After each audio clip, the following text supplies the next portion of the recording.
સૌરાષ્ટ્રમાં રેલવેના પ્રશ્નો અંગે રાજકોટમાં ચર્ચા થઈ। સાંસદોની હાજરીમાં રાજકોટ ભાવનગર રેલવે ડિવિઝનની બેઠક મળી। બેઠકમાં રાજકોટથી હરિદ્વારની કાયમી ટ્રેન આપવા અંગે ચર્ચા થઈ। અમદાવાદ સુધી આવતી 6 ટ્રેન રાજકોટ લંબાવવાની માંગ કરવામાં આવી છે, જેને લઈને હવે આ બેઠક મળી હતી। હરિદ્વારની ટ્રેન આપવા માટેની માંગ કરવામાં આવી છે। સાંસદોની બેઠકમાં આ મહત્વપૂર્ણ મુદ્દા પર ચર્ચા થઈ।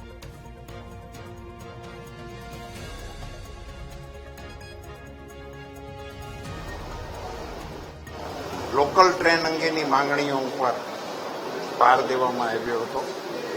સુરેન્દ્રનગર, વાંકાનેર, રાજકોટ, પોરબંદરથી રાજકોટ વચ્ચે શરૂ થઈ છે એને એક્સટેન્ડ કરવી જોઈએ એ પ્રકારની રજૂઆતો થઈ હતી।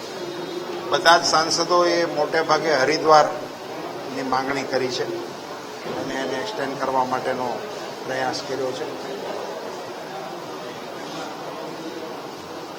ગીર સોમનાથના જે ટ્રેક ઉપર પર્યાવરણ વિભાગનો પ્રશ્ન છે તો એને કોઈ આઉટ ઓફ બોક્સ રીતે હલ કરી શકાય કે કેમ એ પ્રકારની એક રજૂઆતો થઈ છે।